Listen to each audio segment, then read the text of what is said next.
Presidenta, señorías, muchas gracias. Llegamos 5 años tarde, pero finalmente llega a esta Cámara la Comisión de Investigación de las Cajas y de Rescate Financiero más grande que ha sufrido este país en toda su historia. Llega ahora, pero nosotros lo habíamos pedido antes. Ciudadanos solicitó, pero fue parado por los señores del Partido Popular y por los señores del Partido Socialista a la mesa del Congreso que aprobara una iniciativa para investigar las cajas. Celebro que finalmente, probablemente por las recientes imputaciones y noticias que hemos tenido, hayan decidido abrir su mano y permitir que se investigue, como digo, uno de los desastres económicos más grandes de la historia de este país. Aunque, como ya nos conocemos un poquito, señores del Partido Popular y señores del Partido Socialista, espero que dejen que la comisión funcione con normalidad, que funcione con transparencia y que nos permitan a los ciudadanos conocer realmente qué sucedió en ese periodo. En Ciudadanos pensamos que es simplemente de justicia que los ciudadanos sepan qué sucedió con sus 60.000 millones. ¿Qué pasó en este país? ¿Quiénes fueron los responsables? ¿Qué decisiones se tomaron para que los españoles hayamos perdido una década de progreso? Y es que, señorías, en esta Cámara nos pasamos el día hablando del paro masivo, del paro de larga duración, de la falta de recursos en hospitales, de los recortes en educación. Hablamos del deterioro de nuestra democracia, de los innumerables casos de corrupción y del clientelismo político que ha impregnado todas y cada una de nuestras instituciones, de los desahucios, de las preferentes, de las cláusulas suelo, de las desigualdades crecientes, de la deuda enorme que ahoga a las familias y pequeñas empresas, de las subidas de impuestos, de la frustración de nuestros jóvenes y de la pobreza infantil. Pero parece que nos olvidemos que la causa original, la madre de todos esos problemas, está en un lugar muy claro. No está, como dice el señor Saura, muy lejos, no en unas políticas del laissez-faire que se hacían en unos oscuros pasillos de Wall Street. Está el origen del dolor que sufren y que han sufrido durante los últimos años millones de españoles, está en la relación podrida de poder que se generó en este país a finales de los años 90 entre las cajas de ahorro, entre el sistema financiero y el poder político, que resultó en una gigantesca burbuja inmobiliaria que estuvo a punto, por culpa de sus decisiones, estuvo a punto de llevar al país al borde del precipicio.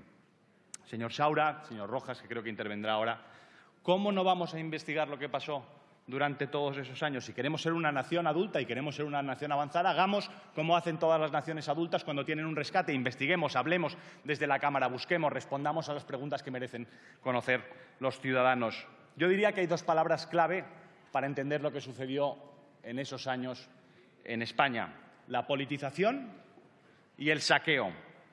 El boom funcionó un poco como un velo de ignorancia. Crecíamos mucho, dábamos crédito a mansalva y, entre tanto, los viejos partidos políticos, por cierto, incluyendo el partido del señor Garzón, que parece que usted se ha olvidado mientras hablaba en esta tribuna, Izquierda Unida, entre tanto, los viejos partidos impregnaron todas y cada una de las instituciones de este país de forma sistemática. Desde los reguladores financieros hasta los interventores y secretarios que deberían controlar la corrupción masiva que se generó a nivel local en este país, desde la justicia a las cajas de ahorro, todos los consejos de administración de esas cajas por el camino se llevaron todas las cortapisas que podían controlar sus abusos de poder. La primera parte del saqueo comienza a finales de los 90 con la entrada en el euro y la caída de los tipos de interés que propició ese principio del boom. Y se empezó a crear en España ese triángulo incestuoso entre las cajas de ahorro, las comunidades autónomas y los promotores, orquestado por los viejos partidos políticos. Era un juego win-win. Las cajas de ahorro, controladas por los amigos, daban crédito ilimitado a promotores amigos para financiar los pelotazos que acababan volviendo al partido con mordidas millonarias. Y, mientras tanto, inversiones faraónicas en los pueblos, aeropuertos gigantescos en medio de la nada, rotondas con bustos de alcaldes, pistas de esquí en medio de la meseta y parques de atracciones grotescos.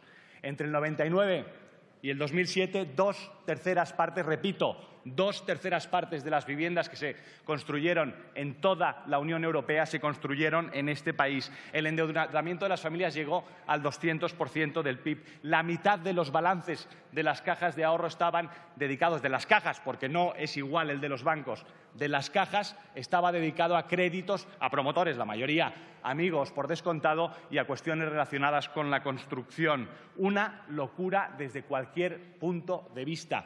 Desde un punto de vista económico, un auténtico suicidio, señores.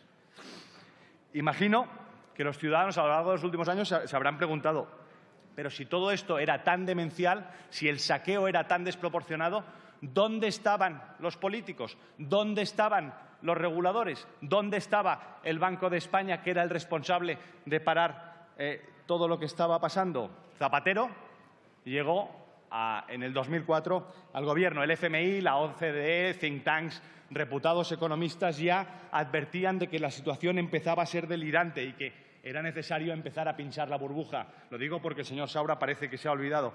¿Qué hizo el señor Zapatero?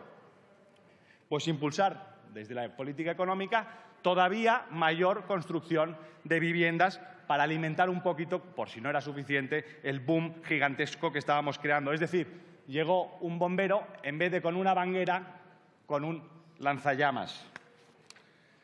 Pero lo peor es que cuando ya la casa estaba absolutamente destrozada, estaba todo quemándose, el señor Zapatero salió a la terraza, se tumbó en la piscina y dijo: no, somos un país estupendo y además no os preocupéis, señores españoles, tenemos un país estupendo donde empieza a haber brotes verdes. Debían ser el verde que veía el señor Zapatero debía ser el de los bonus millonarios, el de los billetes que se llevaban sus colegas en los consejos de las cajas de ahorro.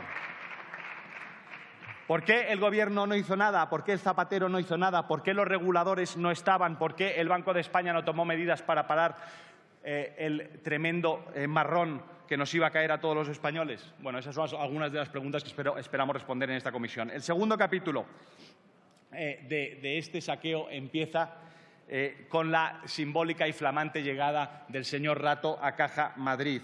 Eso sí, tras 1 año y medio de una batalla fratricida dentro del Partido Popular para controlar la que era realmente la joya verdadera de la corona, donde estaba el cash y donde podíamos exprimir realmente el dinero. Por eso se pelearon tanto. Por cierto, se llegó, señor Garzón, unánimemente dentro del Consejo de Caja Madrid, donde estaba representado también su partido, a aprobar la llegada de este flamante y brillante economista. La primera decisión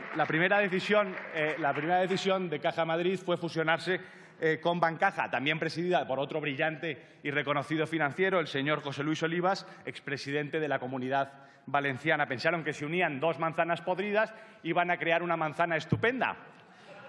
Pero la realidad es que cuando unes 2 manzanas podridas creas una manzana podrida gigantesca.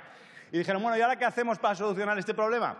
Pues mira, vamos a ir a los pequeños y pobres ahorradores de este país a pedirles, con unos productos estupendos que conocemos, muy oscuros, que solo compran hedge funds y muy complejos, que se llaman las preferentes, y vamos a enchufarles 8.000 millones a costa de sus ahorros. El resto de la historia ya lo conocen. Las acciones de Bankia valían 1/4 parte en menos de 1 año. Los preferentistas perdieron todo su dinero. El señor Rato salió disparado por la puerta de atrás. El rescate de Bankia nos costó 20.000 millones y el caso terminó con 33 imputados. ¿Por qué se decidió esa fusión?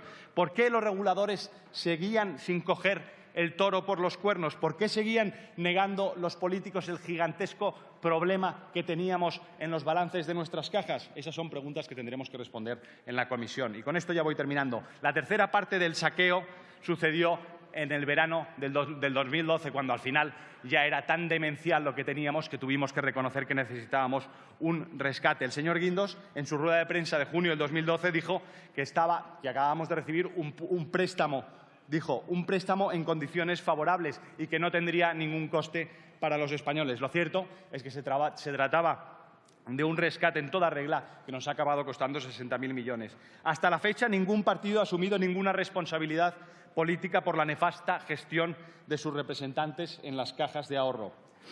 Esperamos que esta comisión sirva para que eso sea posible. Termino. Los españoles hemos sido víctima de un saqueo en 3 capítulos. El del gigantesco trapicheo del boom, que ya he explicado. El de los cientos de miles de ahorradores, de pequeños ahorradores y familias que perdieron todo su dinero engañados por políticos con ansiosas ambiciones de poder y de protagonismo. Y el rescate. Y el tercer saqueo es el del rescate masivo no reconocido de las cajas de ahorro. Vamos 5 años tarde. Ya es hora de poner luz y taquígrafos a una de las etapas más negras que ha sufrido este país. Muchas gracias. Muchas gracias, señor Roldán.